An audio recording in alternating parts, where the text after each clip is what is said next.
Actually কি হয় যখন আমরা মানসিক সমস্যার মধ্যে থাকি অথবা কোনো রকম ট্রেসের মধ্যে থাকি, প্রচন্ড চাপের মধ্যে থাকি, তখন কোনো একটা ডেটা, কোনো একটা তথ্য অর্ধেক জানার পর কোনো একটা বড় বিষয়ের সঙ্গে সেটাকে মিলিয়ে ফেলি। এবং আমাদের মস্তিষ্কতে যে ধরনের তথ্য থাকে সেই তথ্য দিয়ে সামনের বিষয়টাকে বিচার করি মূলত। অন্য কোনো তথ্য দিয়ে কিন্তু বিচার করি না। এবং মূলত আমরা যখন অর্ধেক তথ্য জেনে বা অর্ধেক বিষয়টাকে জেনে আমরা যখন নিজের ওপিনিয়ন দিয়ে থাকি, তখন কিন্তু সবসময় যে সেই ওপিনিয়নটা ঠিক হয় তা না। বেশিরভাগ ক্ষেত্রেই কিন্তু ভুল হয়ে যায়। অ্যাকচুয়ালি কি হয় আমরা বেশিরভাগ ক্ষেত্রে সেই ধৈর্যটা রাখি না যে সামনের মানুষটা যে কি বলছে সেটাকে বোঝা, অথবা সামনের ঘটনাটা যেটা হচ্ছে সেটা পুরোটা জানা এবং তারপরে বিচার করা। কিন্তু তার আগেই কি করি আমরা নিজেদেরকে একটা মূল্যায়ন করে ফেলি। আমরা বিষয়টাকে অন্যভাবে মূল্যায়ন করার একটা অভ্যাস তৈরি করি এবং এই অভ্যাসটা যত করতে থাকি তত আস্তে, আস্তে কি হয় আমাদের একটা বিলিফ সিস্টেম যেটা চেঞ্জ হয়ে যায়। অ্যাকচুয়ালি আপনি যদি ওষুধ কিনে ডাক্তারবাবুকে দেখালেন, ডাক্তারবাবুকে দেখানোর পর ওষুধ কিনে পকেটের মধ্যে ঢুকিয়ে রেখে দিলেন, কিন্তু সেটা খেলেন না, সেটা কোনো কাজ করবে না। ঠিক সেইরকমই আপনার যে নেগেটিভ থটস গুলো আছে সেগুলোকে যখন আপনি বুঝতে পারবেন, বোঝার পরে সেটাকে পরিবর্তন করার জন্য প্র্যাকটিস না করবেন, ততক্ষণ এটা কোনো রকম কাজে লাগবে না। আপনার যে প্র্যাকটিসটা থাকছে, আপনার যে নেগেটিভ থটস গুলো আছে এগুলোকে বদলাবে না। অ্যাকচুয়ালি এটা একটা প্রসেস এবং এটা একটা কন্টিনিউয়াস প্রসেস। এমন নয় যে এটা স্টপ করে দেওয়া উচিত। তো প্রত্যেকটা মানুষেরই লাইফটা ওই সাইকেলের মতো। দাঁড়ালেই কিন্তু আপনি পড়ে যাবেন। এবং ভিডিওটা সম্পূর্ণ শুরু করার আগে আমি আবার প্রত্যেককে রিকোয়েস্ট করব যে যাদের মানসিক সমস্যা আছে, যারা সাইকোলজিক্যাল কোনো প্রবলেমের মধ্যে ভুগছেন, প্লিজ তারা কাছাকাছির, আবারও বলছি প্লিজ তারা কাছাকাছির যেকোনো একজন ডাক্তারবাবুকে দেখান। যেকোনো একজন সাইকিয়াট্রিস্টকে দেখান, সাইকোলজিক্যাল কাউন্সিলর, ক্লিনিক্যাল সাইকোলজিস্ট কারোর কাছে যেকোনো একজনের কাছে যান, সেখানে কাউন্সেলিং করান। আপনার কাছাকাছির হসপিটালের মনোরোগ বিভাগে দেখাতে পারেন। সেখানে তো খুব ভালো চিকিৎসা হয়। বিনামূল্যে চিকিৎসা পাবেন। সেখানে দেখাতে পারেন। আপনার কাছাকাছি যদি হোমিওপ্যাথি ফিজিশিয়ান থাকে তার কাছে দেখাতে পারেন। আপনার পরিচিত যদি কোনো ডাক্তারবাবু থাকে তার সঙ্গে কনসাল্ট করতে পারেন। কিন্তু আপনি অবশ্যই আপনার কাছাকাছি এটা করুন। এবং যারা সাবস্ক্রাইব করেছেন তাদের অসংখ্য ধন্যবাদ। যারা করেননি তাদেরকে বলব করার জন্য। কারণ এই চ্যানেলেতে মূলত এই ধরনের আমি ছোট, ছোট স্টোরি গুলোর সঙ্গে আ সাইকোলজিক্যাল যে ফ্যাক্টর গুলো আছে সেগুলোকে একটুখানি ডিসকাস করার চেষ্টা করি। যাতে সহজভাবে বুঝতে পারেন।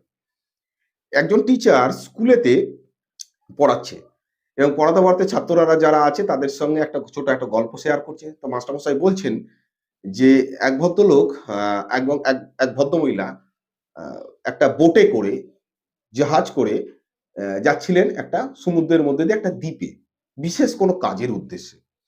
তো সেই ছোট জাহাজটা নিয়ে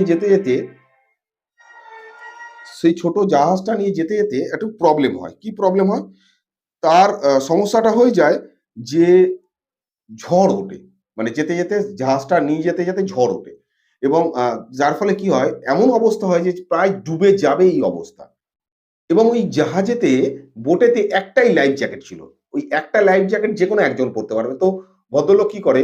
ওই ভদ্রমহিলাকে একটা ধাক্কা মারে ফেলে দেয় এবং ওই ভদ্রলোক নিজে জ্যাকেটটা পরে নেয় এবং ভদ্রমহিলা পড়ার পরে চিৎকার করে কিছু বলার চেষ্টা করে। কিন্তু বলতে কি হয়? জলে ডুবে যায়।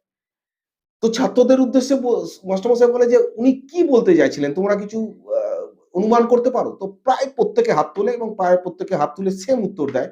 যে ভদ্রলোককে বলছিল যে, "সারা জীবন তোমার সাথে ঘর করলাম, তোমাকে এত ভালোবাসলাম, তোমার হয়ে সব কাজ করলাম, তোমাকে দেখাশোনা করলাম। কিন্তু তুমি আমার সাথে বেইমানি করলে, তুমি আমাকে জলে ধাক্কা মেরে ফেলে মেরে দিলে।"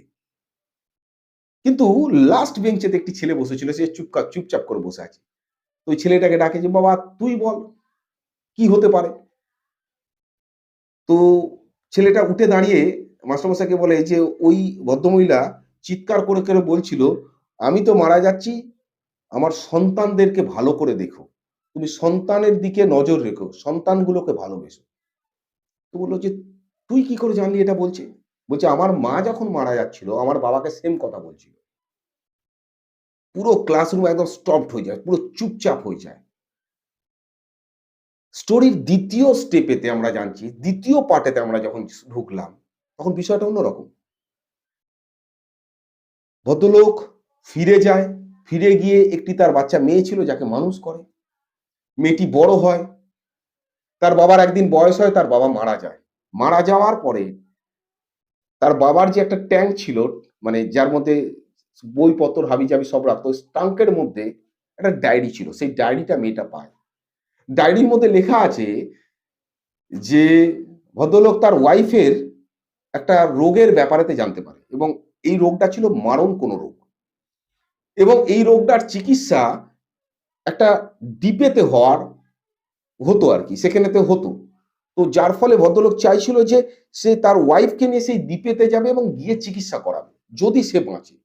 কারণ না বাঁচারই কথা কিন্তু সে দ্বীপেতে নিয়ে যাবে কারণ তার ওয়াইফকে সে খুব ভালোবাসত। এখন নিয়ে যাওয়ার সময় যখন সেই ঝড়টা উঠলো, ঝড় ওঠার পরে অ্যাকচুয়ালি তাদের না বাঁচারই কথা এবং ওখানে যেহেতু একটা লাইফ বোট ছিল একজন বাঁচার কথা। তো সেখানে ভদ্রলোক লিখেছে, "আমার ইচ্ছা হচ্ছিল যে আমার ওয়াইফের সঙ্গে সেই জলে ডুবে আমি মরে যাই। কারণ আমার ওয়াইফকে ছাড়া এই জীবনটা কাটানো খুব কঠিন। কিন্তু আমাকে বাঁচতে হবে কারণ আমার একটা সন্তান আছে। আর আমার ওয়াইফকে যদি আমি বাঁচাই, তাহলে আমার ওয়াইফ মারা যাবে। আমার একটা সন্তান আছে যাকে দেখতে পাবে না। অর্থাৎ আমি যদি বাঁচি তাহলে সে মাকে হারানো অবস্থাতে সারাটা জীবন কাটাবে, মাকে হারাবে। আমাকে অন্তত পাবে। আর আমার ওয়াইফকে যদি বাঁচাই, তাহলে সে বাবাকেও হারাবে, মাকেও হারাবে। এই কঠোর ডিসিশনটা আমাকে সেই মুহূর্তে নিতে হয়। যেটা আমার জীবনেতে মৃত্যু ছাড়া আর কিছুই ছিল না। এই ঘটনাটা শোনার পরে ক্লাসরুমেতে যারা ছিল, তাদের ভিউটা তার থেকে অন্যদিকে চলে যায়। ১ম এ যে ধারণা ছিল ভদ্রলোকের প্রতি, ধারণাটা সম্পূর্ণ বদলে যায়। অ্যাকচুয়ালি আমাদের লাইফের ফ্যাক্টরটাও সেইরকম। আমরা অর্ধেক যে বিষয়গুলো আছে, আধা বিষয় জেনে আমাদের বিভিন্ন রকম ডেটাগুলোকে অর্ধেক পেয়ে আমরা আর কি করি, নিজেদের মধ্যে ওই ছোট সিম্পটমস গুলোর সঙ্গে বড় কোনো একটা রোগকে অ্যাটাচমেন্ট করে বিরাট বড় করে দিই। অথবা আমরা পরিবারেতেও সেম জিনিস করি। কারোর প্রতি মন্তব্য যখন করি, তার সম্পর্কে অর্ধেক জানার পরেই মন্তব্য প্রকাশ করি এবং এটা করার ফলে কি হয় অ্যাকচুয়ালি একে অপরের সঙ্গে রিলেশন নষ্ট হয়। আপনার যদি কোনো কারো সম্পর্কে মন্তব্য দিতে হয়, আপনার যদি কারো সম্পর্কে কোনো রকম তার ভ্যালু আ তাকে যদি বুঝতে হয় তাহলে কিন্তু তার সম্পর্কে জানতে হবে, বুঝতে হবে। আপনি কিন্তু ২ দিন বা ৪ দিন তাকে দেখে আপনি কিন্তু তার attitude কে যদি আপনি মূল্যায়ন করতে চান, তাকে যদি বুঝতে চান, তার পার্সোনালিটি কে যদি বুঝতে চান, সেটা কিন্তু সর্বদা সঠিক হয় না এবং বেশিরভাগ ক্ষেত্রেই ভুল হয়। ঠিক তাই আপনার যখনই একটা কোনো শারীরিক সমস্যা হচ্ছে, একটা ছোট্ট প্রবলেম বুকেতে হয়তো ব্যথা হচ্ছে যেখানে আপনার ইসিজি হয়ে গেছে, ইকো হয়ে গেছে, কোমরে একটা ব্যথা হচ্ছে যেখানেতে আপনার ইউএসজি হয়ে গেছে, কিডনিতে সমস্যা নেই, হার্টে সমস্যা নেই। তাও আপনি বারবার কি করছেন? আপনি একটা বড় রোগের সঙ্গে অর্ধেক কোনো ডেটা জেনে যে বুকে ব্যথা হলেই হার্টের প্রবলেম। আপনি জুড়ে দিচ্ছেন বড় একটা বিষয়ের সঙ্গে। তো আপনার কাছে এই ল্যাক অফ ইনফরমেশন কিন্তু আরো গন্ডগোল করবে। আপনার মধ্যে যে হ্যাবিটটা তৈরি হচ্ছে ছোট বিষয় নিয়ে Google এ সার্চ করা, YouTube এ দেখা বারবার। এতে কিন্তু আপনি অর্ধেক ইনফরমেশন জানবেন, আপনার প্রবলেম হয়ে যাবে। তার থেকে বেস্ট হচ্ছে আপনি কাছাকাছি যে ডাক্তারবাবু আছে তার কাছে যান। তাতে কি হবে? আপনি প্রপার গাইড পাবেন, সঠিক ইনফরমেশন পাবেন এবং সেই সঙ্গে যদি আপনার কোনো প্রবলেম হয়ে থাকে আপনি সঠিক ট্রিটমেন্টটা পাবেন। কিন্তু আপনি যদি এই ধরনের যে ভুল ইনফরমেশন গুলো আছে সেগুলোকে কালেক্ট করতে থাকেন এবং আপনার মাথায় তার বোঝা বাড়াতে থাকেন তাহলে কি হবে? আপনার একটা বিহেভিয়ার তৈরি হবে। অ্যাকচুয়ালি কি হয়? আমরা একটা ভুল থটের সঙ্গে যখন আস্তে টাইম পাস করি, তখন আমাদের ওই ভুল থটটাই মনে হয় সঠিক থট এবং তার থেকে আপনি বেরোতে পারবেন না। এবং আপনি যতই লজিক দিন না কেন আপনার ব্রেইন ঘুরে ফিরে সেই জায়গাতে নিয়ে যাবে। আপনি নেগেটিভ প্রমাণ দিতে সেই জায়গায় আপনাকে নিয়ে যাবে যে মনে হবে যেন ওটাই সত্যি, ওটাই ঠিক। বারবার এটা কিন্তু আপনার মস্তিষ্ক সেদিকে ঠেলে নিয়ে যাবে। কিন্তু আপনি যদি ঠিকঠাকভাবে আপনার নেগেটিভ চিন্তা আসছে আপনি বুঝতে পারছেন। দেখুন আপনি বুঝতে পারছেন আমি যেটা বললাম যে ওষুধ পকেটে আছে কিন্তু যদি না খান রোগ সারবে না ঠিক তাই। আপনি বুঝতে পারছেন এইগুলো আপনার নেগেটিভ থট, এগুলো আপনার ভুল চিন্তা। তার সত্ত্বেও আপনি নিজেকে বলছেন যে, "আমার ভুল চিন্তা আছে, আমি কিছু করতে পারি না।" না, কিছু করতে পারেন না এটা পরের ব্যাপার। কিন্তু আপনি যেটা করেছেন সেটা দেখুন। আপনি কি করেছেন? এট লিস্ট তো বুঝতে পেরেছেন যে এগুলো আপনার নেগেটিভ থট। এটাই বড় ফ্যাক্টর। আমি পজিটিভ চিন্তা দিতে পারি না। আপনি কি লাইফে কখনো পজিটিভ চিন্তা আলাদা করে দিয়েছেন নাকি? দেননি। তো এখন দেবেন কেন? আপনার নেগেটিভ যে থট গুলো আছে এগুলোকে আপনি লিস্ট করুন। লিস্ট করার পর আপনি এটা চিন্তা করুন যে নেগেটিভ থট এর লিস্ট আমার হয়ে গেছে কমপ্লিট। তার মানে এই ইনফরমেশন গুলো ২য় বার যদি আমার মাথায় আসে আমি বলব না দ্যাট ইস নেগেটিভ ইনফরমেশন আমি এটাকে রিপিট করতে চাইছি না। এবং তার এগেইনস্ট এতে কোনটা ঠিক চিন্তা সেটাকে আমি রিপিট করতে চাইছি। Do that. এটা যে ভুল চিন্তা তার কারণ কি এটা? আমার মাথায় চিন্তা আসছে যে বাজারে গেলে আমি মরে যাবো। ভাই বাজারে আগেও গেছি মরিনি কেন? আমার মাথায় চিন্তা আসছে চা খেলে আমি মরে যাবো। তাহলে আগে চা খেয়েছি তখন মরিনি কেন? আমার মাথায় চিন্তা আসছে দরজা বন্ধ অবস্থায় ঘরে থাকলে আমি মরে যাবো। তাহলে আগে দরজা বন্ধ অবস্থায় ছিলাম তখন মরিনি কেন? আমার মনে হচ্ছে ট্রেনে উঠলে আমি মরে যাবো। আমার আগে ট্রেনে উঠেছি তখন মরিনি কেন? তো এখানে ফ্যাক্টরটা হচ্ছে যে আপনার মাথাতে যে চিন্তা আসছে সেটা যেটা আসছে, যদি আপনি বুঝতে পারেন এটা নেগেটিভ, তো লিস্ট করুন এটা নেগেটিভ চিন্তা এবং তার এগেইনস্ট এতে আপনার কি পজিটিভ চিন্তা হতে পারে সেগুলো লিস্ট করুন। তো প্রয়োজনীয়তা আপনি সেগুলোকে দিন। সেগুলোকে আপনি বিলিভ করুন যে না এই যে চিন্তাগুলো আছে এটা ঠিক না। আমার লাইফটা এরকম ছিল। এটাই আমার পজিটিভ জায়গা। এটাই আমার ঠিকঠাক চিন্তা। পজিটিভ জায়গা ভুলে ঠিকঠাক চিন্তা। আগে আমি দরজা বন্ধ করে বসতে থাকতে পারতাম। এখন দরজা বন্ধ অবস্থায় বসলে আমার মনে হয় যেন শ্বাস নিতে পারছি না। তো এটা ভুল চিন্তা। ঠিক চিন্তা হচ্ছে আমি সেখানে থাকতে পারি। আমার কিছু ভুল চিন্তা আসার জন্য আমার একটুখানি টেনশন বাড়ে, প্যালপিটেশন বাড়ে। ঠিক আছে। ধীরে, ধীরে আমি সহ্য করব। আস্তে, আস্তে ব্যাপারটা থেকে বেরোবো। তো আপনাকে ঠিক পজিটিভলি প্র্যাকটিসটা করতে হবে। আপনি আলাদা করে স্যার আমি নেগেটিভ পজিটিভ চিন্তা দিতে পারি না। আলাদা করে আপনি পজিটিভ চিন্তা কোথা থেকে পাবেন?